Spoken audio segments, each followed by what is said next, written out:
आपको पता है कि 4 wheels move the body, 2 wheels move the soul. तो बाइक हमारी आत्मा को चलाती है, हमारे शरीर को चलाने के लिए गाड़ियाँ हैं, 4 व्हीलर हैं।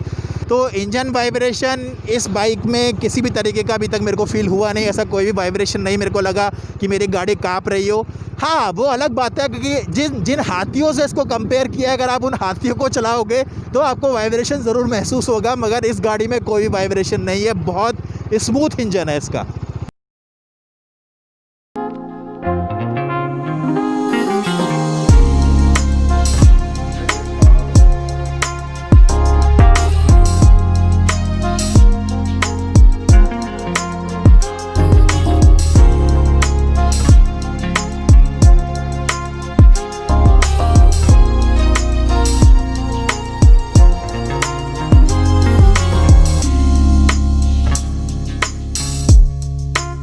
हेलो मेरे राइडर ब्रदर्स, आदाब, सत श्री अकाल, नमस्कार। आप जहाँ से भी वीडियो देख रहे हैं, मैं आपका राइडर दोस्त आशीष आपका स्वागत करता हूँ आज के इस वीडियो में, जहाँ पर मैं एक बाइक की टेस्ट राइड लूँगा। जी हाँ दोस्तों, आज मैं खड़ा हुआ हूँ यहाँ हल्द्वानी में। आप देख पा रहे हैं मेरे पीछे नैनीताल बजाज का शोरूम है, और कौन सी बाइक है इसके बारे में मैं अभी आपसे बात करूँगा। मगर उससे पहले मैं आपको बताऊँ, अगर आपको याद हो तो कुछ साल पहले टीवी में एक एड सीरीज़ आई थी जिसमें दिखाया गया था कि कुछ लोग हाथी के ऊपर बैठे हुए होते हैं, उस हाथी पे लिखा हुआ होता है बॉर्न टू राइड। और उन एड्स में क्या होता है कि एक ऐड में वो हाथी पानी में पड़ा हुआ होता है और दूसरा हाथी दौड़ के आता है और उसमें कूद जाता है, और वो लोग कोशिश करते हैं उस हाथी को पानी से बाहर निकालने की। दूसरे ऐड में वो लोग हाथी को पहाड़ के ऊपर चलाने की कोशिश करते हैं, मगर हाथी पहाड़ के ऊपर जाने की बजाय पीछे की तरफ जाने लगता है। और इन एड्स में एक खास बात होती है कि पीछे की तरफ से एक बाइक आती है दौड़ती हुई, और वो उन हाथियों को ओवरटेक करके निकल जाती है। तो उस ऐड में ये दिखाया गया था कि हाथी मत पालो। तो उस ऐड में जो हाथी मत पालो के अलावा जो दूसरी बाइक पीछे से दौड़ती हुई आती थी, वो बाइक थी डोमिनार 400, जिसका एक वीडियो आपने इस चैनल के ऊपर देख लिया। और आज मैं आया हूँ फिर से बजाज के शोरूम में, जिसमें हम लोग टेस्ट राइड लेंगे उस डोमिनार 400 की छोटी बहन की, जो है एक खूबसूरत बाइक डोमिनार 250 सीसी। तो आज मैं इस बाइक की टेस्ट राइड लूँगा। बहुत डिटेल में हम लोग बात करेंगे इसके सारे फीचर्स की, राइड क्वालिटी, कंफर्ट, हर एक चीज़ के बारे में बाइक के ऊपर चलते हुए बात करेंगे। और जैसा आपने पिछले वीडियो में देखा था, बिल्कुल उसी तरीके से ये वीडियो शूट होगा। तो आइए चलते हैं इस बाइक को टेस्ट राइड पे लेके और बाकी बातें करते हैं रास्ते में।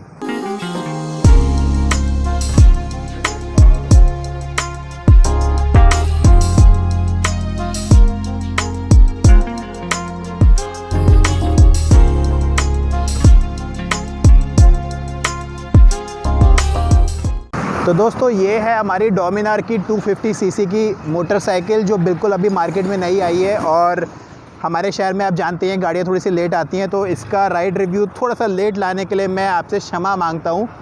और चलते हैं, सबसे पहले बात करेंगे हम लोग, अभी गाड़ी चलाएंगे तो बहुत डिटेल में बात करेंगे, मगर वीडियो के स्टार्ट में पहले बात करते हैं हम लोग राइड क्वालिटी की, कंफर्ट की और हैंडलिंग की। इसकी ज़्यादातर बातें मैं करूँगा जब मैं बाइक को चलाऊँगा, मगर मैं आपको पहले बताना चाहता हूँ दोस्तों, ये डोंट होल्ड बैक बाइक है। इसकी टैगलाइन है डोंट होल्ड बैक, और ये एक स्पोर्ट टूरर बाइक है जिसको Bajaj hyper sport tourer bike बोलता है।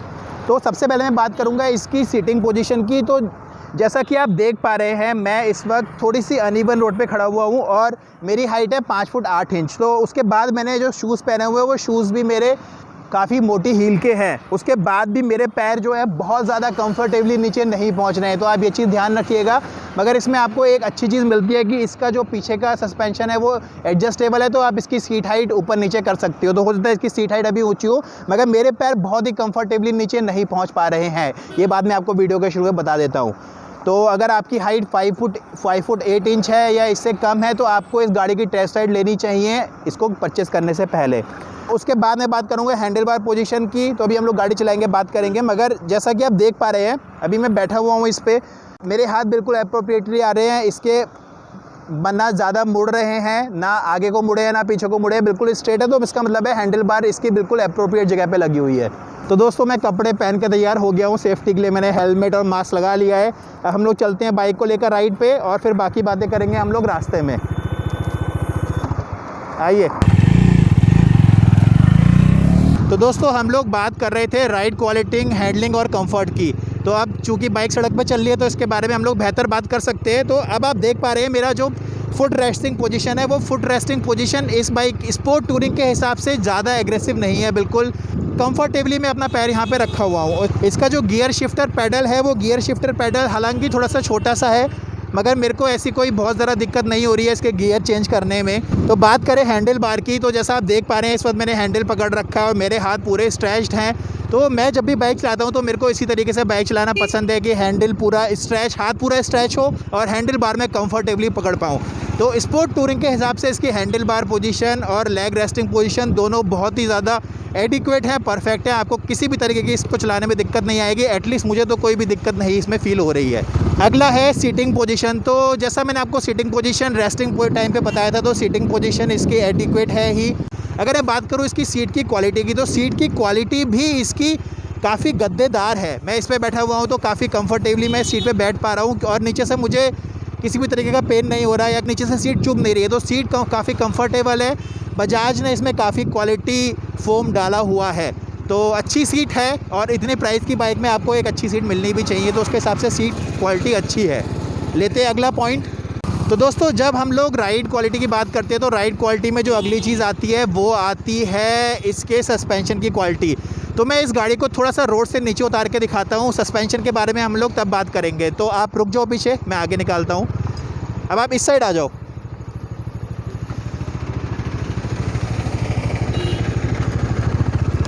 तो दोस्तों अब मैं रोड से नीचे उतार लिया है, ऊबड़ खाबड़ सड़क है, मैं यहाँ पर आपको सस्पेंशन के बारे में ज़्यादा बेहतर बता पाऊँगा।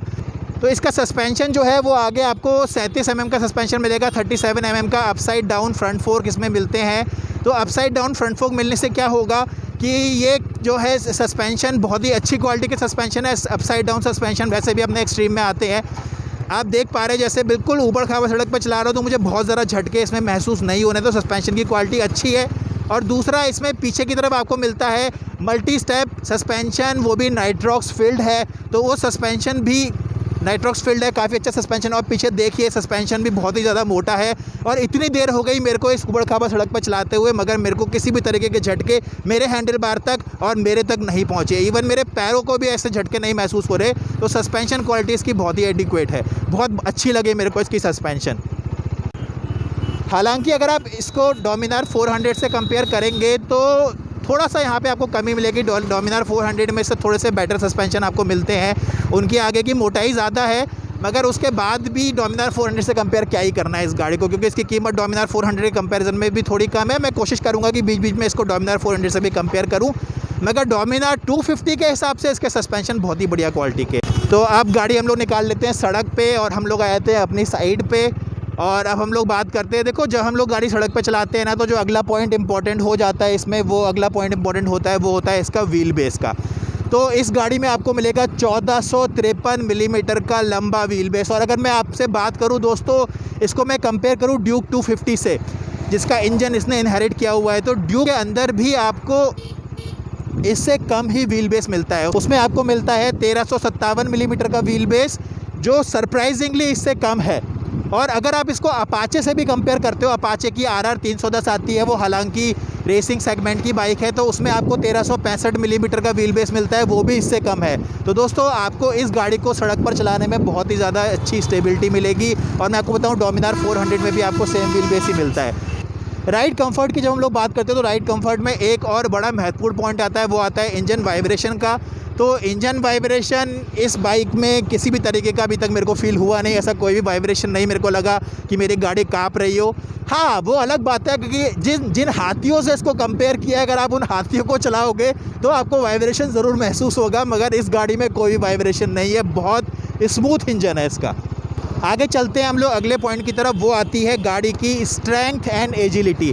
तो स्ट्रेंथ और एजिलिटी में मैं आपको बताऊं, इसके अंदर आपको मिलता है बीम टाइप पेरीमीटर फ्रेम, जो जाना जाता है अपनी ज़बरदस्त ओरिजिनल रिजिडिटी के लिए और लेटरल स्ट्रेंथ के लिए। यानी इसकी रिजिडिटी और स्ट्रेंथ बहुत ही शानदार है, बहुत ही बढ़िया फ्रेम इसमें बजाज ने लगाया हुआ है। और इसी के साथ आपको इस गाड़ी का जो ग्राउंड क्लियरेंस है वो भी बहुत अच्छा मिलता है, 157 mm का इसमें ग्राउंड क्लियरेंस है। और साथ ही साथ इसका सेंटर ऑफ ग्रेविटी बजाज ने डोमिनार 250 का काफ़ी कम रखा है। तो जब आप इस गाड़ी को चलाते हो तो ये गाड़ी बिल्कुल सड़क को पकड़ के चलती है, आपको इस गाड़ी को चलाने में किसी भी तरीके की डिसबैलेंसिंग नहीं मिलेगी। तो इसकी राइड काफ़ी कंफर्टेबल है। स्ट्रेंथ के और एजिलिटी के बारे में मैं क्या बात करूँ, बहुत ही शानदार बाइक है। तो दोस्तों आगे बात करते हैं अब हम लोग परफॉर्मेंस की। तो परफॉर्मेंस में सबसे पहले आती है इसका इंजन। तो इस गाड़ी में आपको मिलेगा KTM ड्यूक 250 का 248.77 सीसी का 248.77 सीसी का KTM का रीट्यून्ड इंजन जो बजाज ने इसमें डाला है। इसमें आपको डुअल स्पार्क प्लग मिलते हैं। ये इंजन लिक्विड कूल्ड इंजन है और सिंगल सिलेंडर इंजन है। इसमें आपको डुअल ओवरहेड कैमशाफ्ट मिलती है और BS6 है, तो ये इंजन आपको फ्यूल इंजेक्टेड मिलता है। दोस्तों पावर और टॉर्क वैल्यूज़ बताने से पहले मैं आपको बता दूं इस बाइक में आपको शायद मिलता है ओवर स्क्वायर इंजन। शायद इसलिए बोल रहा हूं क्योंकि ये ऑफिशियल नहीं है, बजाज की वेबसाइट पे वैल्यूज़ नहीं थी, मगर ड्यूक 250 का इंजन है तो मैं मान के चल रहा हूँ कि ड्यूक 250 का इसमें आपको ओवर स्क्वायर इंजन मिलेगा, जिसमें आपको बोर मिलेगा 72 mm का और स्ट्रोक मिलेगा 61.1 mm का। तो दोस्तों बोर बड़ा होने के कारण, स्ट्रोक छोटा होने के कारण इस तरीके का इंजन रेसिंग बाइक्स होता है, ताकि आपको जब पिकअप चाहिए तो आपको पिकअप तुरंत मिले। तो अगर मैं आपको इसका पिकअप दिखाऊं तो मेरे को बस एक्सीलेटर देने की देर है और एक्सीलेटर देने के बाद ये गाड़ी आपके सीधे गोली बन जाती है। तो मेरे को रोकना पड़ेगा क्योंकि हमारे साथी छूट गए हैं पीछे। दोस्तों जो ये पावर के बारे में हम लोग बात करें, पिकअप के बारे में बात करें, तो ये पावर और पिकअप की वैल्यूज़ में मैं आपको बता ही देता हूँ। इसमें आपको मिलती है 26.63 bhp की ज़बरदस्त पावर जो आपको मिलती है 8,500 RPM पे, यानी इसकी टॉप स्पीड भी काफ़ी अच्छी होगी और साथ ही साथ 23.5 न्यूटन मीटर का इसमें आपको टॉर्क मिलता है। तो दोस्तों पावर और टॉर्क दोनों वैल्यू ज़बरदस्त है, यानी आपको जब पिकअप की ज़रूरत है, जब आपको एक्सीलेट करना है, किसी से आगे निकलना है, तो उस टाइम पर आपको तुरंत पावर मिलेगी। अगर मैं डोमिनार 400 से कंपेयर करूं तो इसमें आपको 13.5 bhp पावर कम मिलती है और 11 न्यूटन मीटर टॉर्क उससे कम मिलता है। बट ठीक है, चलिए, अब 400 सीसी के इंजन में और 250 सीसी के इंजन में इतना फ़र्क तो होना चाहिए। चलते हैं हम लोग परफॉर्मेंस में अगले पॉइंट की तरफ, जो है गियर्स और इसका क्लच। तो अगर हम लोग रेसिंग बाइक की बात करते हैं तो रेसिंग बाइक में हमेशा हम लोगों को ज़्यादा गियर्स ही मिलने चाहिए। तो इसमें आपको बिल्कुल परफेक्ट 6 गियर्स मिलते हैं। भारतीय रेसिंग बाइक्स में मैक्सिमम 6 गियर्स ही मैंने अभी तक देखे हैं, ऑटोमेटिक की नहीं करूँ तो 6 गियर्स के साथ इसमें आपको मिलता है, जो क्लच मिलता है वो क्लच इसमें स्लिपर क्लच मिलता है। तो स्लिपर क्लच में आपको बताऊं कि अगर आप तेज़ स्पीड में गाड़ी चला रहे हैं तो तेज़ स्पीड में स्लिपर क्लच आपको हमेशा हेल्प करेगा स्मूथ गियर शिफ्टिंग में। तो बजाज ने ये टेक्नोलॉजी KTM से ली है और इंजन लेने के साथ पूरा का पूरा उसका इंजन के साथ पूरा का पूरा गियर बॉक्स भी इंपोर्ट कर लिया है। तो ये आपको राइडिंग एक्सपीरियंस को आपको और ज़्यादा स्मूथ बनाएगा। दोस्तों एक चीज़ जो मैं आपको पहले बताना भूल गया वो मैं यहाँ पे ऐड कर देता हूँ। मैंने पिकअप के बारे में बात करी, मगर पिकअप में मैं एक चीज़ आपको बताना भूल गया कि इसको 0 से 100 की स्पीड को पकड़ने में इसको लगते हैं 10.5 सेकेंड। अगर आप डोमिनार 400 की बात करोगे तो डोमिनार 400 में यही काम वो 7.1 सेकेंड में कर लेती है। अब चलते हैं दोस्तों अगले पॉइंट की तरफ, जो है आपका सेफ्टी। तो सेफ्टी में हम लोग बात करेंगे सबसे पहले टायर की। तो इसमें आपको आगे मिलते हैं 17 इंच के टायर, पीछे भी आपको मिलते हैं 17 इंच के टायर, मगर वो 17 इंच के जो टायर हैं इस बाइक में आपको मिलता है आगे का टायर 100 मिलीमीटर चौड़ा और पीछे का टायर है 130 मिलीमीटर चौड़ा। वहीं मैं अगर डोमिनार 400 की बात करूँ तो आगे का टायर उसमें चौड़ा है 110 मिलीमीटर का है और पीछे का टायर 150 मिलीमीटर का है। मगर मैं आपको बता दूं डोमिनार 400 में वो टायर्स है रेडियल, इसमें आपको रेडियल टायर नहीं मिलते हैं। इसमें आपके जो टायर है वो सिंपल टायर है। तो डोमिनार 400 में कॉर्नर कटिंग वगैरह में आपको रेडियल टायर में बहुत ही अच्छी हेल्प मिलेगी। वो टायर बहुत ही ज़्यादा ईज़िली कॉर्नर कटिंग कर सकते हैं, तो इसमें भी आपको उतनी ज़्यादा दिक्कत नहीं होगी। मगर हाँ, मैंने डोमिनार 400 से कंपेयर इसलिए किया क्योंकि मैं आपको यहाँ पे बताना चाहता था कि डोमिनार 400 में और इसमें क्या फ़र्क है। तो फिर भी इसमें अप्रोप्रिएट टायर्स आपको मिलते हैं, 17 इंच के बड़े टायर है। और आप देख सकते हैं इसमें आपको जो एलॉय व्हील मिलती है वो एलॉय व्हील भी कितनी ज़्यादा खूबसूरत है। हालांकि डोमिनार 400 में ये एलॉय व्हील आपको डायमंड कट मिलती है, इसमें डायमंड कट नहीं है, मगर डिज़ाइन इसकी ऑलमोस्ट सेम है। तो काफ़ी खूबसूरत टायर्स है। सेफ्टी में हम लोग अगला पॉइंट लेंगे ब्रेक्स का। तो मैं आपको बताऊं दोस्तों, इसमें आपको आगे और पीछे दोनों पहियों में आप देख पा रहे हैं, पीछे भी आपको डिस्क ब्रेक मिलेगा और आगे भी आपको डिस्क ब्रेक मिलेगा। आगे का डिस्क ब्रेक है इसमें 300 मिलीमीटर का और पीछे का डिस्क ब्रेक इसमें आपको मिलेगा 230 मिलीमीटर का। डोमिनार 400 में यही आपको आगे का डिस्क ब्रेक बड़ा मिलता है, 320 मिलीमीटर का मिलता है, मगर इसकी टॉप स्पीड भी कम है तो 300 मिलीमीटर का डिस्क ब्रेक भी इसमें सफिशिएंट है। और ख़ास बात इसके डिस्क ब्रेक की है कि आगे और पीछे ये दोनों ब्रेक्स ABS के साथ आते हैं। तो सेफ्टी का पूरा ख्याल रखा है बजाज ने, सेफ्टी से कोई भी कंप्रोमाइज़ नहीं है। आप इस बाइक को ले जाइए और ये बाइक आप आराम से चलाइए, ये बाइक काफ़ी ज़्यादा सेफ़ है, आपकी ज़िंदगी की रक्षा करेगी। तो गाड़ी ब्रेक टेस्ट करने के लिए इसकी गाड़ी को थोड़ा सा तेज़ चलाते हैं और उसके बाद फिर इसके ब्रेक्स देखते हैं क्या क्वालिटी के हैं। तो ये काफ़ी स्पीड हो गई है ब्रेक्स लगाने के लिए, तो ये मैंने लगाए दोनों ब्रेक्स और गाड़ी आ गई ऑलमोस्ट हॉल्ट पे। तो ब्रेकिंग क्वालिटी इसकी बहुत ही ज़्यादा शानदार है। तो दोस्तों सेफ्टी में एक और इम्पॉर्टेंट पॉइंट आता है, वो आता है मिरर्स का। तो मैं आपको क्या बताऊं, इसमें मिरर्स लगे ही नहीं है, क्योंकि रियर व्यू मिरर्स बहुत ज़्यादा इंपॉर्टेंट होते हैं जब भी आप गाड़ी चलाते हो आपकी सेफ्टी के लिए। तो मेरे ख्याल से मिरर्स इसमें अच्छे ही होने चाहिए, जैसे बाकी चीज़ें बढ़िया हैं। जो अगला पॉइंट गाड़ी चलाने में आपको कंसिडर करना चाहिए, जो मैं हमेशा कंसिडर करता हूँ, वो है कि आपकी गाड़ी कितनी फ़न टू राइड है, कि आपको गाड़ी चलाने में मज़ा आता है या नहीं आता। तो मैं आपको बताऊँ, मैं गाड़ी इसलिए परचेस करता हूँ क्योंकि उस गाड़ी को चलाने में आपको मज़ा आना चाहिए यार। क्योंकि बाइक आपको पता है कि 4 wheels move the body, 2 wheels move the soul. तो बाइक हमारी आत्मा को चलाती है, हमारे शरीर को चलाने के लिए गाड़ियाँ हैं, 4 व्हीलर हैं। फ़न में मैं जब सबसे पहले पॉइंट की बात करता हूँ तो सबसे पहला पॉइंट आता है वज़न का। तो इस गाड़ी का वज़न है 180 किलोग्राम का, जो अच्छा खासा वज़न है। मैं बाइक हमेशा वही प्रेफर करता हूँ जिस बाइक में आपको चलाने में फ़ील आए कि हाँ यार आप किसी चीज़ से बैठे हो। डोमिनार 400 हालांकि इससे 4 किलो भारी है, तो 180 किलोग्राम का वज़न भी काफ़ी अच्छा वज़न है, मगर चलाने में आपको 180 किलोग्राम का वज़न फ़ील नहीं होगा। तो जो अगला पॉइंट है इसमें फ़न में, वो आता है इसके इंजन से निकलती हुई आवाज़। तो जैसा कि आप देख पा रहे हैं, इसमें आपको मिलता है डुअल बैरल एग्जॉस्ट।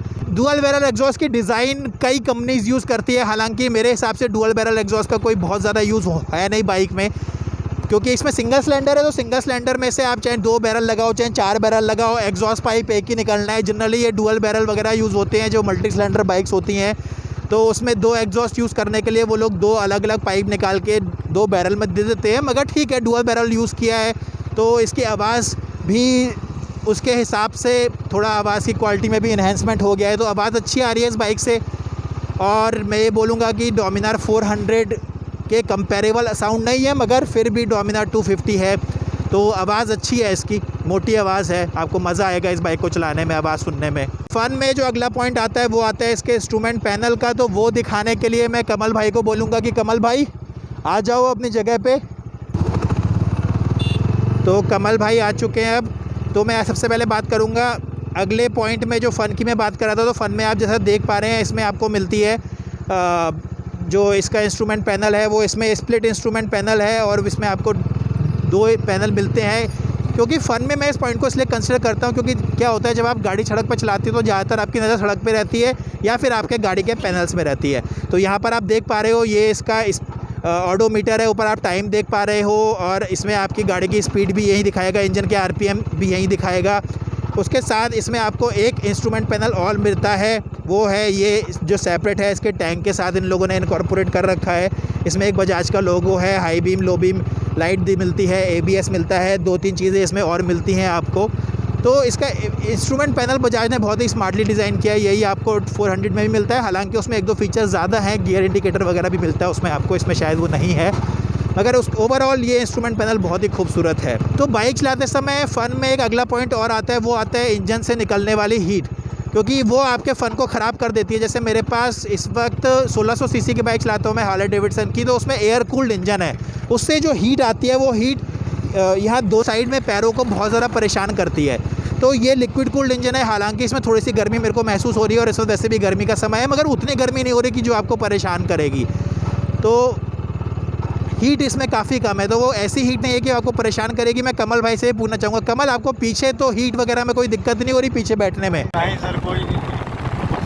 तो पीछे पिलियन सवारी को भी कोई भी हीट, किसी भी तरीके की हीट नहीं आ रही है, तो सही है, इसमें आपको अप्रोप्रिएट मिलेगी। लिक्विड कूल्ड इंजन इसका काफ़ी अच्छा काम कर रहा है और अभी हम लोग गाड़ी बहुत देर चला चुके हैं तो इंजन भी इसका काफ़ी ज़्यादा गर्म है।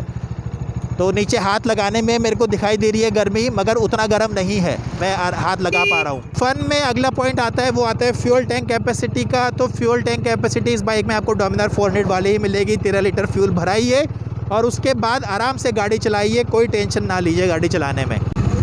दोस्तों 2 चीज़ें मैं यहाँ पर आपको स्पेसिफिकली बताना चाहूँगा, क्योंकि जब हम लोग बाइक परचेज़ करते हैं तो हम लोग अपीयरेंस भी अक्सर देखते हैं। तो मैं अपीयरेंस के बारे में बहुत ज़्यादा बात नहीं करूँगा, बहुत ही सुंदर बाइक है, बहुत ही शानदार इसका अपीयरेंस है। इसमें जो मैं खास बात आपको बताना चाहूँगा, वो इसकी जो हेडलाइट है वो मोज़ेक शेप की हेडलाइट है, हेड टर्नर है। लोग देखते हैं कि डोमिनार निकल के जा रही है, यही सेम बजाज ने 400 में यूज़ करी है, यही इसमें 250 में भी यूज़ करी है। और इसके साथ साथ इसमें आपको जो दूसरी चीज़ खास मेरे को लगी, दो कलर्स जो इसमें आते हैं, एक कलर इसमें आपको मिलता है ब्लैक, जिसमें हम लोग चला रहे हैं। दूसरा कलर इसमें रेड है, जो क्रेयॉन रेड कलर है। दोस्तों मैं आपको बोलूँगा, आप देखो यार जाके, बहुत ही ज़्यादा खूबसूरत कलर है, बहुत ही शानदार कलर है वो। आपको इस ब्लैक के कंपैरिजन में वो कलर और भी ज़्यादा सुंदर लगेगा। दोस्तों गाड़ी जब आप ख़रीदते हैं तो एक और बड़ा इंपॉर्टेंट पॉइंट होता है, वो होता है पिलियन कंफर्ट का, कि आपके पीछे जो सवारी बैठ रही है वो सवारी कंफर्टेबल है नहीं है, क्योंकि जनरली आप बाइक जो है वो हमेशा अकेले तो यूज़ करोगे नहीं, किसी को साथ में लेके ही चलोगे। तो कमल, आप बैठे हो पीछे, तो पीछे की गद्दी कैसी है? गद्दी सॉफ्ट है, जैसे डोमिनार 400 थी उसी टाइप की गद्दी, उसमें भी मैंने बताया था कि सॉफ्ट है, तो इसमें भी वही गद्दी है, सेम आपको मिलेगी। तो दोस्तों इसमें स्प्लिट आपको मिलती है, स्प्लिट सीट है, पीछे की सीट सेपरेट है और पीछे की सीट भी काफ़ी कंफर्टेबल है कमल भाई के हिसाब से। और कमल, पीछे के सस्पेंशन ही बताओ, अगर आप बैठे हो उतनी देर से तो झटके भी काफ़ी लगे, तो सस्पेंशन कैसा लगा रियर का? नहीं, सस्पेंशन इसके बहुत सॉफ्ट है। कोई झटके लगे आपको, कोई दिक्कत हुई? कोई झटके नहीं। तो दोस्तों पीछे का सस्पेंशन भी कमल भाई की तरफ से ओके है, पास है, तो सस्पेंशन क्वालिटी भी इसकी पीछे की अच्छी है। और पिलियन की तरफ से भी ये गाड़ी बिल्कुल ओके है।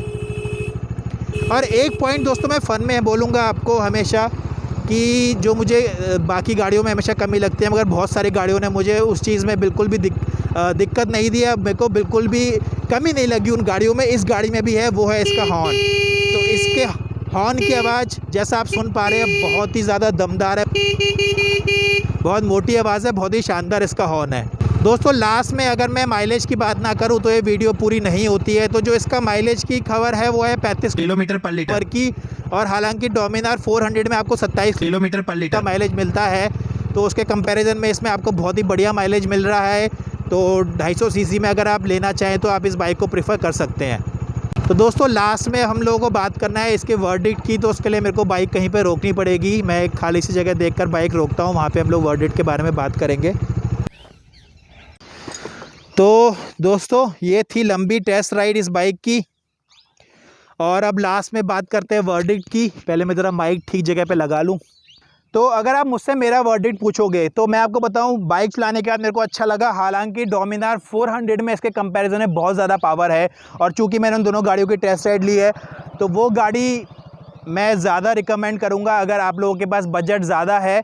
इस गाड़ी की एक्स शोरूम कीमत है, आपको ये गाड़ी एक्स शोरूम मिलती है 1,60,000 की, और अगर आप ऑन रोड की बात करोगे तो ऑन रोड ये गाड़ी आपको पड़ती है 2,21,50 के आसपास की। या हल्द्वानी की मैं आपको कीमत बताऊं, अगर आप इसका 5 साल का इंश्योरेंस लेते हो इसमें आपको फर्स्ट ईयर 0 रेट मिलेगा, और अगर आप 5 साल का कम्प्रिहेंसिव इंश्योरेंस लेते हो तो ये पड़ेगी आपको 2,17,593 रुपये की। तो उस प्राइस के हिसाब से ये गाड़ी काफ़ी अच्छी है, क्योंकि डोमिनार 400 इससे आपको 40,000 रुपये महंगी पड़ती है एक्स शोरूम में भी और ऑन रोड प्राइस में भी। और अगर आप इस गाड़ी को देखोगे ना, तो आप हर तरफ से इस गाड़ी को देखो, इसमें आपको डोमिनार 400 से कहीं पे भी कमी नहीं लगती, क्योंकि इसमें आपको इसका जो डुअल बैरल एग्जॉस्ट है, और उसके बाद आप पीछे की तरफ से देखोगे तो इसमें आपको जो मिलती है इसकी स्प्लिट एलईडी लाइट मिलती है। इसके बाद इसमें आपको स्प्लिट रियर ग्रैब मिलते हैं, ये छोटे से क्यूट से इंडिकेटर्स हैं। और अगर आप इसको फ्रंट में देखोगे तो फ्रंट में जो इसका मोज़ाइक शेप एलईडी आपको मिलती है, जो हेड टर्नर है, लोगों की आंखें घूम जाती हैं, लोग देखने लगते हैं कि भाई सड़क पे क्या चल रहा है। और इसमें आपको जो मिलते हैं ये अपसाइड डाउन फ्रंट फोक्स हैं। तो ओवरऑल अगर आप बात करोगे तो ये गाड़ी वर्थ टू परचेज़ है। रेट्स के हिसाब से भी बहुत ज़्यादा इसकी कीमत नहीं है, तो अगर आप 250 सीसी के हिसाब से बाइक से आप एक्सपेक्ट कर सकते हो कि वो आपको 2 लाख की रेंज में मिलेगी। हाँ, अगर आप बोलो कंपटीशन, तो दोस्तों कंपटीशन में आपको बताऊँ, कंपटीशन में आप क्या ले सकते हो, आप ले सकते हो ड्यूक 250, क्योंकि 250 सीसी की बाइक के बारे में बात कर रहे हो, तो 250 सीसी में ड्यूक 250 अगर आप परचेस करोगे तो वो गाड़ी आपको इससे महंगी ही पड़ेगी। एक्स शोरूम कीमत भी उसकी ज़्यादा है, और ऑन रोड तो वो इससे काफ़ी ज़्यादा कॉस्टली है। और आप अपाचे RR 310 भी ले सकते हो, मगर फिर वो थोड़ी सी एग्रेसिव पोजीशन में चली जाती है। मैं उस बाइक को इसके साथ रिकमेंड नहीं करूँगा। तो अगर आप बात करो इसका कॉम्पिटिशन इंडिया में दूसरी कोई भी बाइक नहीं है, क्योंकि इतनी कम कीमत में आपको इससे अच्छी बाइक नहीं मिलेगी। तो लास्ट में आप मुझसे मेरा वर्डिक्ट पूछोगे तो मेरे वर्डिक्ट में ये गाड़ी बिल्कुल रिकमेंडेड है, और मैं आपको बोलूँगा आप अपने नज़दीकी शोरूम पर जाइए और वहाँ पर इस गाड़ी की टेस्ट राइड लीजिए, और आपको ये गाड़ी चलाने में बहुत ज़्यादा मज़ा आएगा। मैं हल्द्वानी बजाज, नैनीताल बजाज को धन्यवाद देना चाहूँगा कि उन्होंने हमको इस लायक समझा और उन्होंने हमको एक गाड़ी दी जिससे हम लोग इसकी टेस्ट राइड ले सकें और आप लोगों के लिए एक लंबा राइड रिव्यू का वीडियो बना सकें। तो दोस्तों आज के इस वीडियो को मैं यहीं पे ख़त्म करूंगा और मेरी आपसे एक रिक्वेस्ट है, अगर आपको ये वीडियो पसंद आया तो आप इसको लाइक कीजिए, दोस्तों के साथ शेयर ज़रूर कीजिएगा। और इस वीडियो में अगर कोई चीज़ छूट गई है, कुछ कमी रह गई है तो अपना भाई समझ के मेरे को माफ़ कर दीजिएगा और नीचे कमेंट में ज़रूर बता दीजिएगा ताकि मैं उस चीज़ को अगले वीडियो में इनकॉर्पोरेट कर सकूँ। तो आज के वीडियो में बस इतना ही। मैं आशीष आज आपसे विदा लेता हूँ, अगले वीडियो में बहुत जल्द वापस आने के लिए। नमस्कार।